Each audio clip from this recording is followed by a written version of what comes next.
જય માતાજી, હર હર મહાદેવ. નમસ્કાર મિત્રો, સ્વાગત છે તમારું મારી ચેનલ પર. આપણા શાસ્ત્રોમાં અને આયુર્વેદમાં સવારના સમય એટલે કે બ્રહ્મ મુહૂર્તને સર્વશ્રેષ્ઠ માનવામાં આવ્યો છે. પણ શું તમે ક્યારે વિચાર્યું છે કે મોટાભાગના સફળ લોકો અને ઋષિમુનિઓ સવારે કેમ જલ્દી જાગતા હતા? બ્રહ્મ મુહૂર્ત એટલે સૂર્યોદય પહેલાંનો 1.5 કલાકનો સમય. કહેવાય છે કે આ સમયે આખું બ્રહ્માંડ તમને કંઈક આપવા માટે તૈયાર હોય છે.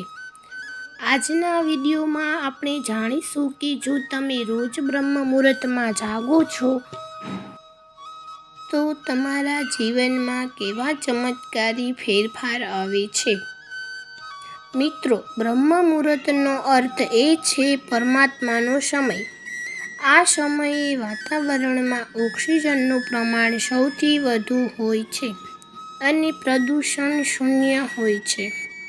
આધ્યાત્મિક રીતે આ સમયે બ્રહ્માંડમાં સકારાત્મક શક્તિઓ સૌથી વધુ સક્રિય હોય છે.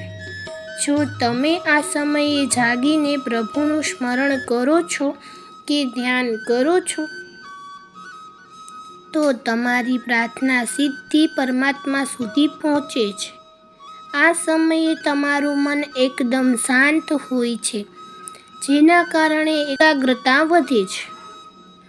જાગવાથી થતા 5 મુખ્ય ફાયદા. ચાલો જાણીએ કે બ્રહ્મ મુહૂર્તમાં જાગવાથી કયા 5 મોટા ફાયદા થાય છે.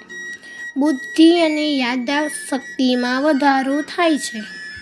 જે વિદ્યાર્થીઓ કે કામકાજ કરતા લોકો આ સમયે વાંચે છે કે વિચારે છે, તેમની ગ્રહણ શક્તિ અનેક ગણી વધી જાય છે. સૌંદર્ય અને સ્વાસ્થ્ય. આ સમયે જાગવાથી શરીરના કોષો પુનર્જીવિત થાય છે, જેનાથી ચહેરા પર કુદરતી તેજ ગ્લો આવે છે અને બીમારીઓ દૂર રહે છે. માનસિક શાંતિ. સવારની શાંતિ આખો દિવસ તમારા મનને સ્થિર રાખે છે. તમને તણાવ એટલે કે સ્ટ્રેસ અને ગુસ્સો ઓછો આવે છે. સફળતાના દ્વાર ખુલે છે.